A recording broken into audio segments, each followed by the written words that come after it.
Good evening, good evening, good evening. How y'all doing tonight?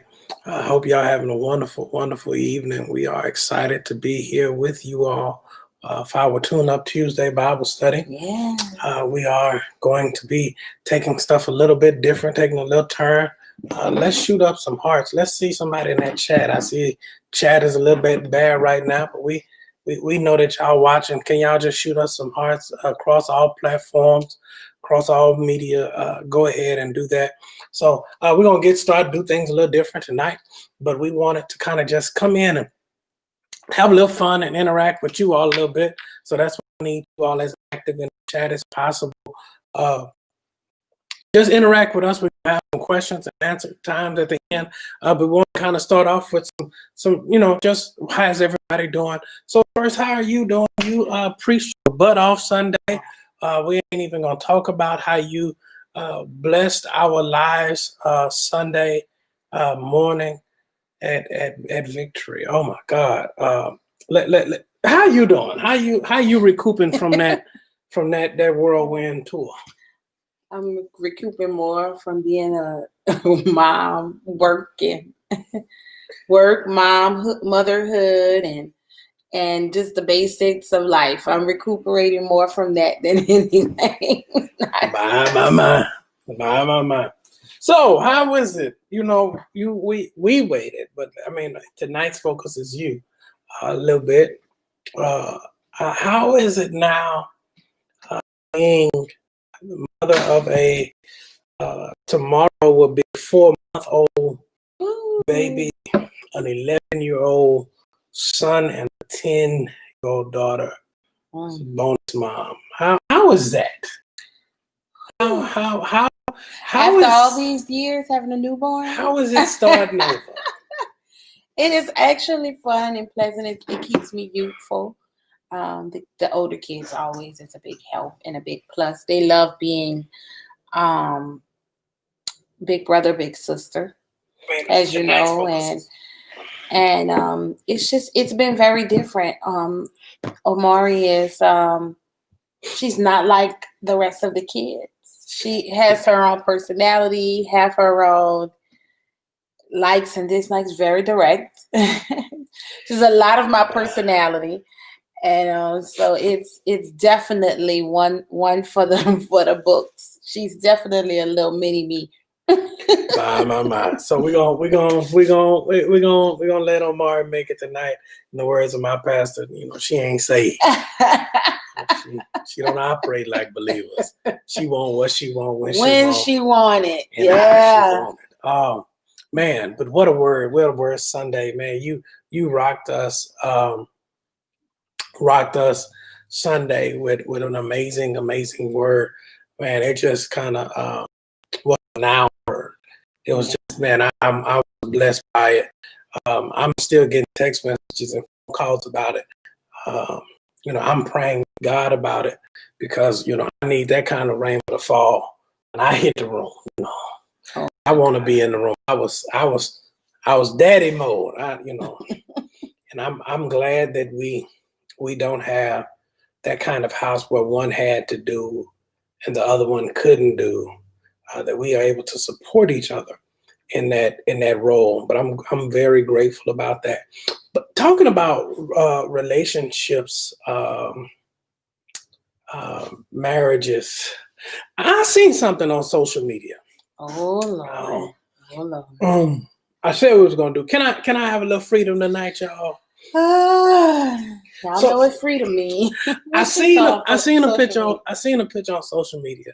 It was sent to me with my questions on how I felt about it. This was the picture I was sent. This was the picture I was originally sent. To nice couple. I didn't know them at the time. Nice couple. That was the first picture. The second picture was this picture. And some people had some stuff to say because they didn't like the way his hands was placed on his wife. So first, lady, how you feel about PDA? Because what it really is it really involves in the PDA in the church. and with church people, because people think you get saved and then you kind of, because they are Christians and she's a Christian actor. So when I saw the article and I read it, a lot of people had a lot to say because they felt like Christian women should be more modest, especially on the gram. And so what the comments, I mean, this lady was attacked with millions of comments, and I just so happened to stroll. I don't about you, but to see it, and because she's a Christian, they felt like her husband shouldn't be grabbing her like that. Well, that's their business. And honestly, I just kind of feel like it was misinterpreted, because if you notice on both the pictures, it's like, and read the caption, you have to literally, some people are taken out of context. It was like sweet and spicy, and they're like, you've been married for 25 years. I feel like if he's grabbing breasts after 25 years, she's doing something right. So that's just my opinion. I mean, 25 years is a long time to be married. Your parents have been married for a very long time. My parents were married for a nice while. And if you see this, public displays of affection after all those years, then they still have a spark. I don't have a problem with it. I mean, but everyone have their own opinion about other people's lives, and I just feel like they're haters. So I mean, in the comments, what y'all think about it? What y'all think about it? Show them the picture again. I mean, what y'all think about it? I mean, this man he's relaxing himself. He's 25 years ago. Now I will say this: I am the last person to have any judgment, because if you are champion at victory, you've seen me. I'm very affectionate. Oh, Jesus. I almost gets embarrassed. I'm a lion. I mean, I'm a line holder. I rub the line. I try not to go over the line, but I'll because I won't. You go over the lines. Well, I mean, you cross the line a lot. I mean, I feel if I had to defend him, come on, y'all don't want to. Let me tell you how I feel about it. I feel like he got papers on him. You can do what you want to, that you got papers on. Kira feel like that too. She says, touching what's his. Come on, let's put that on the screen. You that's what's yours. I ain't asking you to give me something that's somebody else's. That's his. 25 years on. Now, if he was posted up on the ground with Sally from Sam's, woo. Rochelle said, so Christian couples can't be open affection. I feel like it shouldn't even have to have a title of Christian. It's their business. I feel like being respectful in public of children and things like that. But I don't judge other. But this is the problem. This is the problem, and man, especially for Christian, but Christians, we're taught to be dogs. Well, that's what they were saying. They said she is a woman of faith. But dogs, they don't have privacy. Oh my God! They teach us to be like dogs. Go over the line. That's what I mean when I say you cross that line. They want you to be a dog. They don't want you to have any. But this is the problem. This is the problem that we have. Man, I don't want to spend too much on it, but I got to spend some time on it because we grow up in church and they tell us how bad affection, sex. They beat us over the head with it. They tie us up with it. They tell us how wrong we are. How life. You shouldn't do this, you shouldn't do that, you shouldn't do the other. And then you get married, and they expect a light to and the church is not ready for you to have y'all holding hands. The pastor, man, I know some guys that got in trouble because of the way they look at pastor, they wife in church. That's crazy. Pastor, all he do is stare. This is his wife. Who are you supposed to be looking at? I mean, so I just don't, Yeah. I get it. I understand it. I think, my parents have been married for 40 years. That's a long time. Yeah, that's older than you. And my daddy still say stuff that make me uncomfortable. Oh, he makes me uncomfortable. But it gives you hope that the fire still be burning. He does. What the old folks say, it might be snow on the roof, but it's still a fire in a chimney. Come on, somebody. That,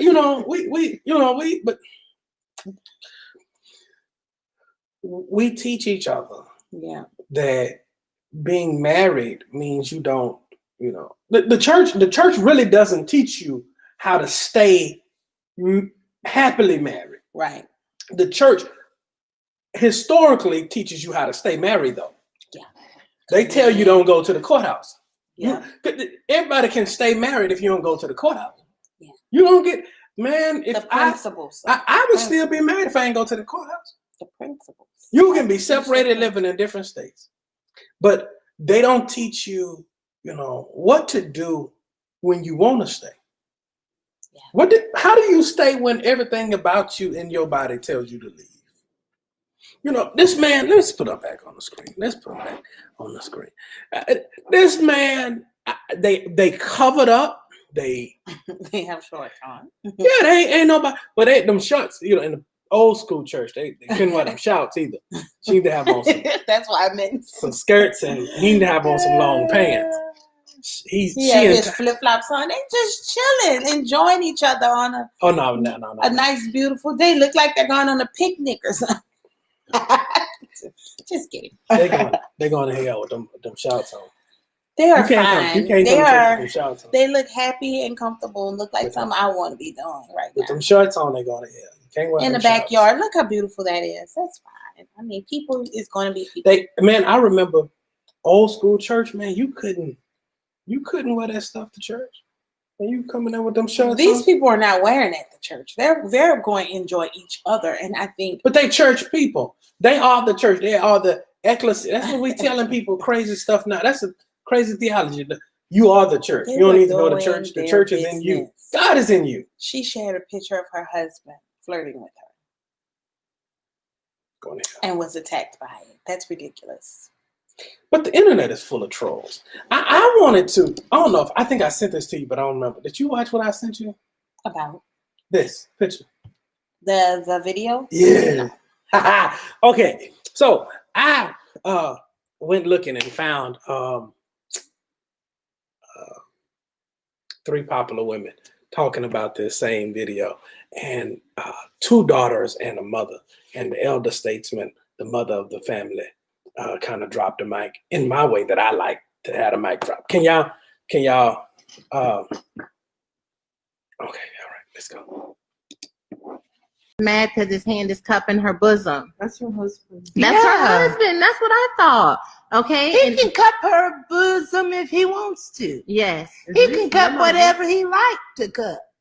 Yeah. Marriage is honorable. Where we supposed to celebrate it? And the bed and the table and the floor and the bathtub and the shower is undefiled. Wow. Thanks, Mom. Wow. No thanks. I know. That'll be all. Oh my goodness. Wow. Did she just do that on live like that? That's how you drop the mic. Wow. That's how you drop the mic. Anything else you want to say about this before we get I have nothing to say after mother has spoken. For those that don't know, that was lady in the Pot House and her daughters, Sarita and Sarah and Cora Jacobs. Y'all know, she said it. I didn't say it, because if I say it, then I'm wrong. You know how people. Right. No, you beat them up. Don't send me the hate mail. I just posted the video. Wow. Can we watch it one more time? No, my mother is too heavy for me. Oh, she walked in. Listen, I'm too young for mother. Ooh, Jesus. Okay. You saw her daughter's face were priceless. They were like, did she just? Why are we recording this? Everybody wanted to turn it off. Kitchen on the table. She started listing places right on live. That is, whoa, it was heavy. All right, y'all. All right. Let's man, okay. I can't one more time. Okay, I'm gonna leave it alone.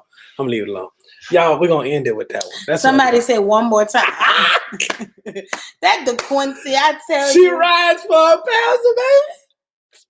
Y'all look at them arms. Them arms are small. Y'all see that hanging is gone? Oh, I'm sorry. Move on. I'm sorry. Okay. DQ, we're gonna play it at the end. We're gonna close Go out. ahead. Just do it. We can do it now? Yeah, so we can All right. get it over with. Because I want y'all to see what the elder statesmen say. Because this, y'all don't want to think he's young preacher. You don't know what he's talking about. Mad because his hand is cupping her bosom. That's her husband. That's her husband. That's what I thought. Okay. He can cup her bosom if he wants to. Yes. He can cup whatever he likes to cup. She said, Yeah. Marriage is honorable. Were we supposed to celebrate it? And the bed and the table and the floor and the bathtub and the shower is undefiled.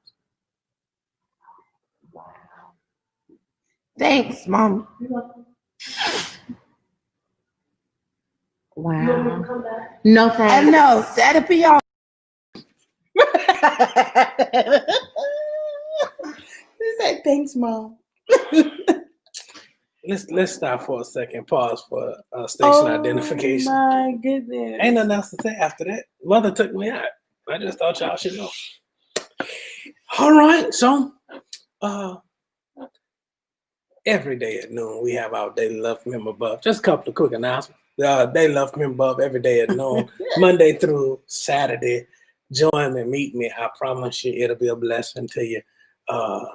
Prayer has been moved from Wednesday to Thursday. I promise you, it's worth it. We meet on Zoom. For that information, please check out the page. Virtual worship service will continue at 10 a.m. every Sunday at 10 a.m. Join us, meet us. The champions are right there in the chat. I promise you, they'll tell you how blessed they are. We're praying about this. 2021, we're kicking off in January, first Sunday in January. Our 2021 challenge is 106 challenge, 106. Everybody that's watching me, type that in the comments. You don't even have to sign up for it yet. Just put 106 in the chat. Put 106 in the chat. 106. The 106 challenge will be January 2021 through June 2021. We're praying for a 100% tithing for 6 months, and we're believing God to do it. We're believing God to make a way. We're believing God to shift and change that thing. And I'm expecting miracle signs and wonders to happen right here at the church. January of 2021. Last but not least, y'all, a shameless plug. I'm gonna put it up anyway. We have our Daily Love calendars out. If you want a wall calendar to put up, it's 11 by 17 folded. It's a regular sheet of paper size on good paper, good solid hard paper. It is a Daily Love calendar with 12 months for the year 2021, as well as it has it has a devotion for every month and a quote at the top of every month. Join us every day at noon for those devotionals, and you can take it home with you. Buy 2 or 3 of them, give them away as gifts. You can get that by going to op3marketing.com/Daily Love, or just op3 Marketing and click Daily Love at the top. All right, we hadn't paid them bills. We good. All right, that was our commercial break. You like our commercials? I do. Everybody call them announcing our commercials. All right, commercial break at noon. So what's next, Pastor? What's next on the agenda? Now we're rolling into our questions. If you have questions concerning Sunday's message, please put those in the chat. We will put them on the screen and let First Lady answer them. Until then, until y'all catch up with us, feel free to ask what you want to ask. I'm going to go ahead and give the floor to her, and I'm gonna drill her with some of my questions. So first, the prominent pastor, Concord Church in Brooklyn, New York, historically known as Gardner C. Taylor, once said this. He said, Pastor Gardner Taylor said, a young preacher asked him, how many points should a good sermon have? And he said, every good sermon ought to at least have one. If you had to say from your sermon Sunday that this was one point from this sermon, what would be the point? What would be the point that was so take home that, we know it was an impacting message. We know it was just, but sometimes as preachers, we don't get across the point we thought because we're preaching it. So God kind of shifts us and people hear what they needed to hear. What was the message you wanted to get across? We know what they got. They know what they got. What did you aim to get across? What I aimed to get across on Sunday was that it's your season. It's it's the year of the champion. I wanted and desired, as the Holy Spirit put on my heart, is for everyone that was watching, all of our members, to understand that it is your season. There's an opening that we have to be able to jump in and understand that our position have to be now. That is no opportunity wasted. That it is our season and it is the year for the champion, and it's our year. And now it's time to take that in, to grab that, to jump in there and not waste time, not waste opportunities, but go for it. So this is our season, this is our year, this is our time. Let's make sure we're on the right page, because I don't want people to get caught up on this Roman calendar that we operate in. Mm-hmm. Because if you say this is my year, this is December, this is the end. But there's another calendar that actually didn't start until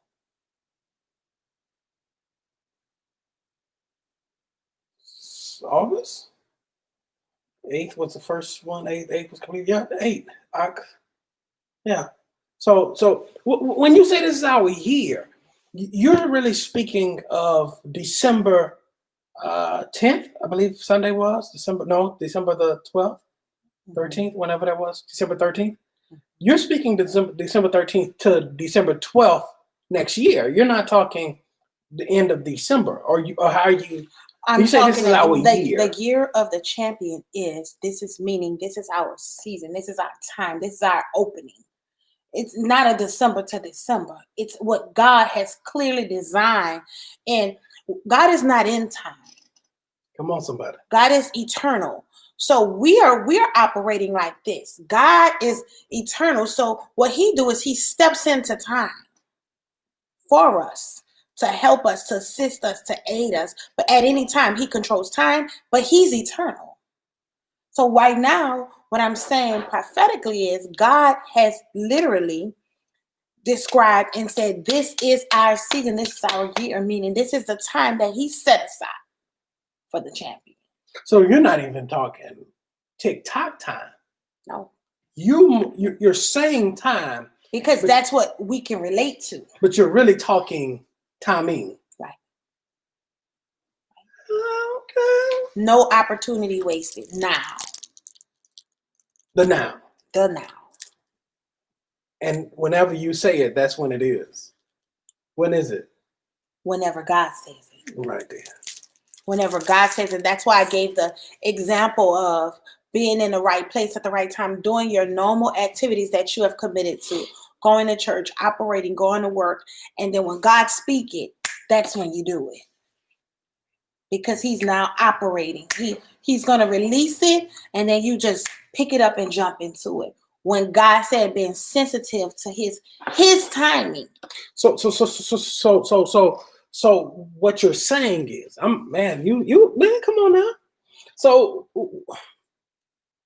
let the preacher get some water. Take a break. Okay. Pastor, you gonna let me drink my water? Let's go. Come on. They're getting worked up on Tuesday night. Victory ain't vacant. Hallelujah. Let's go through the questions. Somebody needs to hear. That's the pastor of the church. I just want somebody. No, I'm just playing. Let me stop.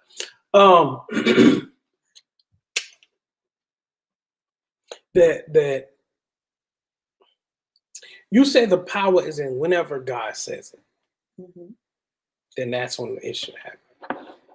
So the released thought processes to what you're saying is that some of our failures were not designed to be failures. We waited until the time had passed to finally trust God. Well, in every situation, that's not necessarily. Sometimes God is using know that we're not ready and we're gonna step No. out. I understand the normals. Mm-hmm. I'm saying I heard God. Mm-hmm. I know I heard God. Because see, I understand, and I believe that everybody watching us understands that some of the failures we went through is because we jumped out on our own. Oh yeah. I'm not talking about them. Our time. You're talking about. I'm saying if God says yes, if you don't move in it, when God says it, sometimes the wait is why I got denied. That's what I'm asking you, because I think that sometimes when God blows the wind and you still waiting on God to move, but he was in the wind. You're not recognizing God. Right. So but you know it was God. Most of us hear God, we know it's God. Something in you says this has to be God. Mm-hmm. But we let fear override the self-sabotage. I'm walking through your text. Which, listen to that. I'm with it. I just was getting my thought through. All right, let me tell y'all. After church, I sent a text to my boss about my promotion. I got a text today in all capital letters to let me know that the paperwork was going to HR in the morning and to change my signature. Change your signature block. Because when the Lord said it, that makes it so. No. And that is what we have to literally be able to understand, is that it's not about your capabilities. It's not about who's special, who's more this, who's prettier, more put together, who is this, who is that. It's all about your faith. That's the foundation. Your faith. God is looking for who he can use, the willing vessel. That's when you believe, you operate in his timing. You are more sensitive to his hearing because you're walking in faith. You're believing. So soon as you hear something, it's just confirming what you believe anyway. So it just becomes you. It becomes your norm. And so there are things that hinder us from walking in that type of mindset, but it's still our season. It's your gift. So we got to get it. God going to keep blessing us with the word. He's going to keep pouring this word into us until we shift and get it. That's how much he loves us. There's a story in the Bible where the servant goes to the prophet and says, "Did you call me?" Prophet says, "No." He goes back. "Did you call me?" "No, it wasn't me." Go back. Third time he comes and says, "Did you call me?" He said, "No, that's God." Next time, answer him. What do we do? Because I'm going into self-sabotage. That's why I'm headed to. What do you have for us to help us acknowledge when we're self-sabotaging? Because most of us that do it don't realize we're doing it. And Sunday, I didn't have enough time to really go into the self-sabotage like I wanted. I used some examples, and because of timing, I had to move through it. We were streaming, but we have to identify these behaviors. This is something I've been looking into and studying, and just to slow it down a bit, some self-sabotaging behaviors that we have to start identifying. And as I say them, I want you all to type them in a chat so everyone will be able to get them. Self-criticism. Self-criticism. That is one of the things that is listed as self-sabotage. We just constantly criticize ourselves. It stops you from believing. It attacks your belief. Negativity. Every outlook is negative. Your processing thing, the situation at work, the way you're processing relationships, always have this negative undertone. This is something that self-sabotage live in, because you may want the relationship or you may want the promotion, but if you keep processing it negative, if you're always a victim, you're never going to be able to move out of the situation. Procrastination, I dealt with that on Sunday. Disorganization, you're trying to move forward and things are just everywhere. It clutters your mind. It's like you just easily distracted because of the disorganization. So you can't find productivity. You get struggling with, you get so stressed out. You get so stressed out when you try to start. It's like stuff is everywhere. You're disorganizing your calendar and your finances, and what happens is you just kind of get discouraged. Something I read in a journal from Harvard Business University is they call it Imposter Syndrome. It's a self-sabotage. It's kind of like feeling like a fraud, like you're not good enough, even though there are things that you have accomplished. So you tell yourself, you have the job, you're on the job, and you tell yourself, well, I'm not good enough for the promotion. I'm not this, I'm not that. You talk yourself out of it. Overindulging can be a self-sabotage. It can be overeating all the time, substance abuse, just overly doing something that's harmful to you. Binge watching. Sometimes people just binge watch over and over and over to really avoid the pushing and the pressing of God. So it just move it out of your mind by overly doing something to block out what you really need to do, because it makes you feel uncomfortable. When God stretches us, we really feel uncomfortable. There's so many times I'm like, oh, well, I really want to, you feel God, it's God, but you just feel uncomfortable. Out of focus, just cannot focus. Comparisons, questioning your purpose over and over. These are things that is rooted in self-sabotage. We just constantly question our purpose. Am I called to this? And what am I supposed to be doing? God told you, He's spoken to you clear as day, and you keep finding reasons not to obey. Because really that's what it is. Because we are now feeling in our feelings about being stretched. And so if you're ready to go to the next level, then these are some things that, because you can't move forward comparing. The comparison, you're never going to measure up, because you are not like everybody else. You're authentic.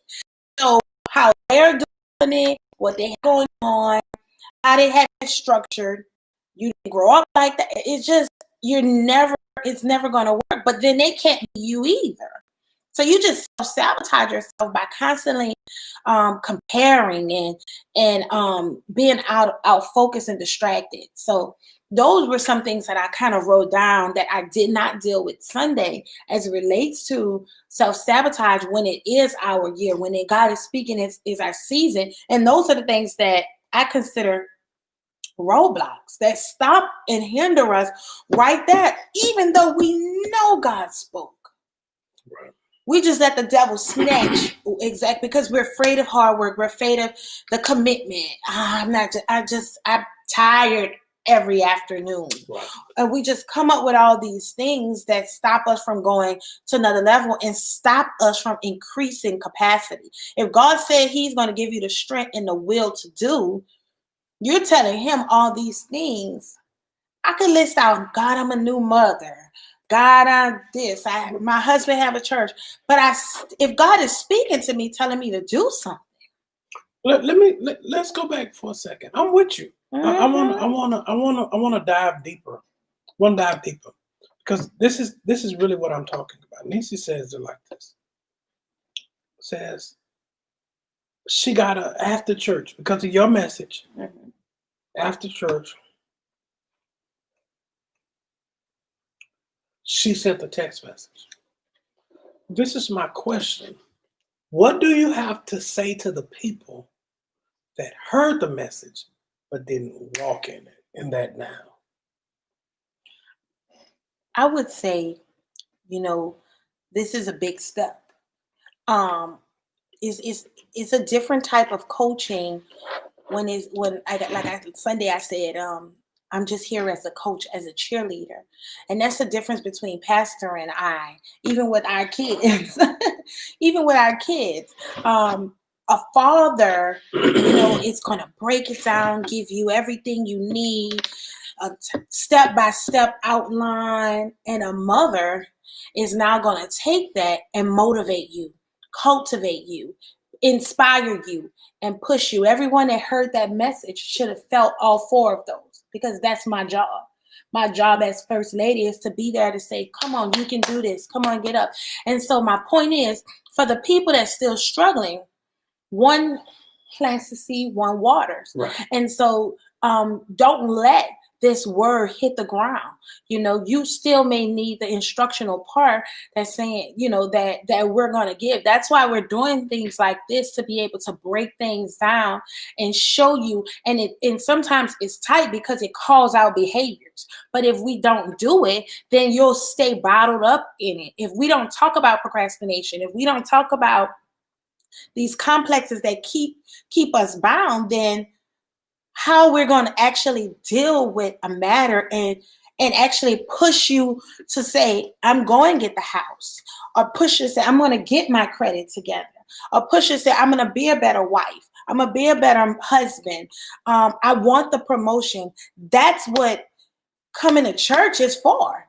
That's why you need to have a healthy, balanced ministry or church, to have both instructional teachings, both the how-tos, and both the cheerleader, the encouragement, the inspirational part. It's a healthy balance. So if you haven't stepped out and God spoke to you, my thing is, I'm still going to push you. I'm still going to press you to do it. Every time you're standing next to me, you should feel in your spirit some form of reminder and push, because once the words are spoken, the Holy Spirit is just going to keep at you. And because that's my prayer, for God not to let up, because if it's your season, why let you miss this season? So, but the reason I asked it the way I asked it, because Nisi has a job. Mm-hmm. She says she sent a text message about a promotion. Most people think that if you don't get what God has for you, that means you didn't have nothing. That's not that.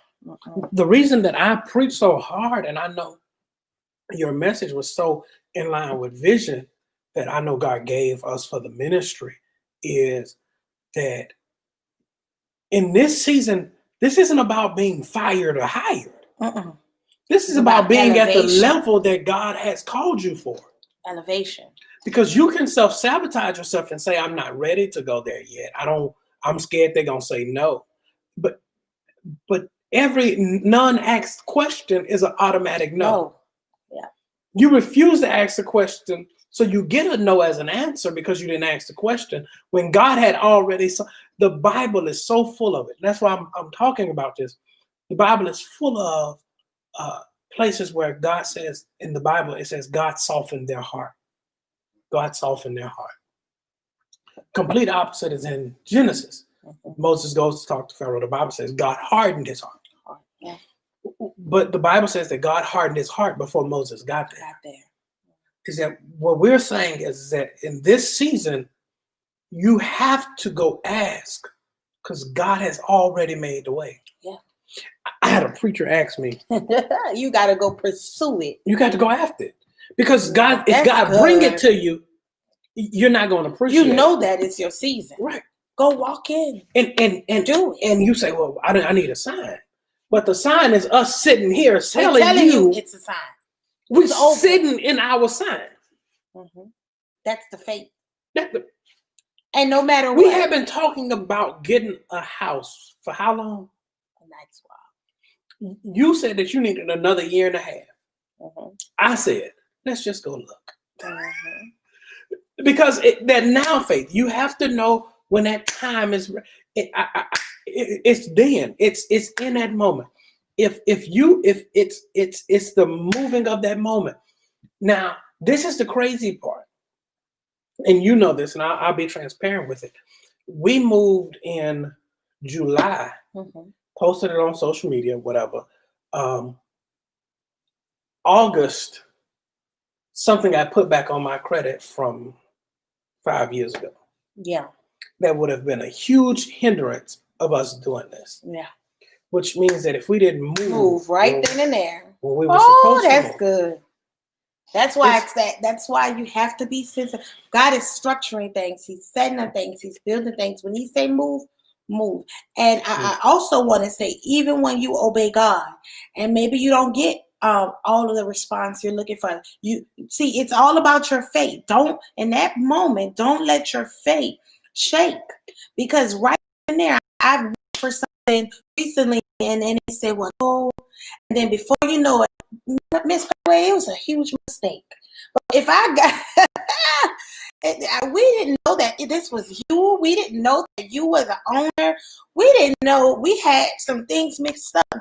But if I would have took that, right, beneath your and anointing. say, "Oh my goodness," and God told me, and you have to just go out on faith and trust God. I don't believe that in that moment it was a mix-up.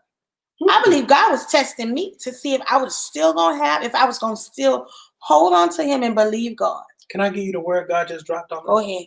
Delay is not denied. Delay is not denied. You've been waiting on the yes and trying to figure it out where it's at. But God said, man, it's not, man, and I hate to talk about money, but it's the best example I have. That I was literally talking to somebody and they was asking, how can you ask people for a certain amount of money in a pandemic for church anniversary? And I said, with my country self, because I believe that God will bless them. I believe that if you put enough seeds in the ground, I'm not talking numerical order. I'm saying if you sow it at the time you're supposed to sow it, if you do what God calls you to do, then when the time comes, your harvest will show up. Mm-hmm. I believe that. Yeah. And I believe it so much, I teach it. Yeah. Or it's to help you. I ain't helping me. Mm-hmm. Your seed you put in the ground went through the church, but it went in the ground. Mm-hmm. The farmer gets to eat off the land because he put seed in the ground. I don't get mad because the ground gets to kill the seed. Hey now. You talking about you needed to reach a goal. Because I know what God told me. I know what he said. And because I know what God said, and it just happened to be about money, because he's done it in other areas. Mm-hmm. We were supposed to close on this house and had to wait. Mm-hmm. An extra week and a couple of days. We had to delay them cutting off our lights. We were in there with no cable. We were in there with no internet because we thought everything those things are not important. That was important to me. No cable, no internet. We were in the house and trying to figure out what was happening. The alarm was finna be cut off. It was just, but not once did we say, God must don't want us to have it. Oh no. Not once. And Actually went for a bigger house. right. We were in the middle. We're in the middle of them trying to decide what we got to prove for. You might as well just give me that one because And we said we wanted the extra bathroom. If we get it, let's get that one. Y'all You know. have to talk on faith. It's fine. It's the trust that God is saying what He said. Yeah. And if it's not about the Petteways, this ain't about us.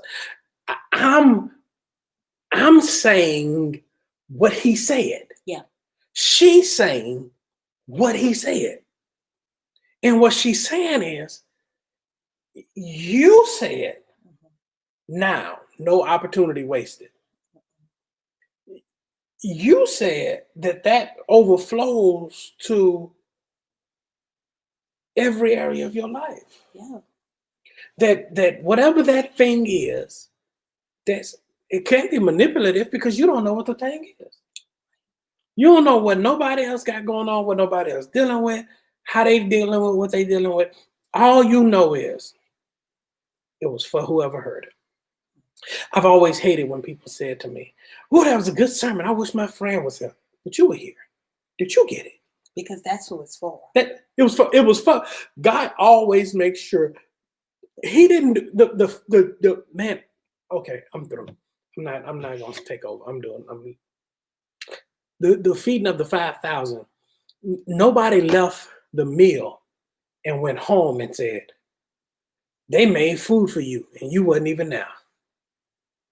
No, because the disciples picked up the fragments and got in the boat and left with the leftover. With no leftover. If you wasn't there, you didn't get fed. If you heard it, it was for you. Pastor, I didn't hear it. I just tuned in tonight. Online church is really hard. Go back and listen to it. Can't miss it. And then sow an agreement to it. To seal it. Seal it. And then when you do that, you'll see the overflow. Why? Because she said it. You self-sabotaging. You scared about what you got going on. Anything else, First Lady? You've inspired me. I'm gonna write a whole sermon. I might get on Thursday and pray and preach again. Anyway. No, Jesus. That's the most. Y'all pastor is a funny character. I think that was facetious, but we ain't gonna talk about that. Anyway, let's remember our obligations. We're supposed to give $20, minimum $20 on Tuesday nights. If you have less than that, we'll accept anything. But we try to be honorable, respectful for what we have. We have about 10 people viewing us right now, and I know for a fact we have a lot of people that view us late because I get text messages all the way up through the weekend about Bible study. So please share it. Tell your friends, tell your family. Join us tonight. Join us in giving. The ways we can give on the screen: Cash App, Everything Victory. Get the Victory app on our website. Text to give. If you say, hey man, I like this church.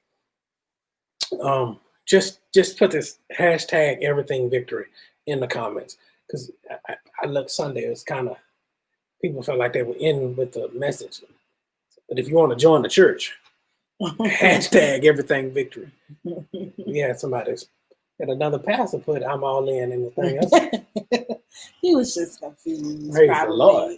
So hashtag Everything Victory. If not, man, I love you all. Champions, thank you so much for being a part. Thank you all for loving and supporting the ministry. Thank you for everything you do. Thank you, everybody.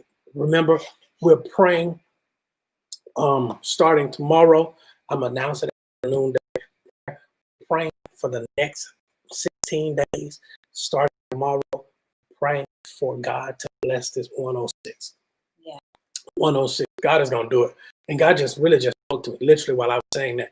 So I stopped because I could hear him. He's going to do something different with that 106 than we even see God doing. So we're going to keep believing God. Thank you all. Love you all. It's almost 8 o'clock. We out of here. Thank you. Y'all know how we end. We always end with some praise. Ciao. So we out of here. It could have been me. We out. It could have been me. Say it to me, y'all.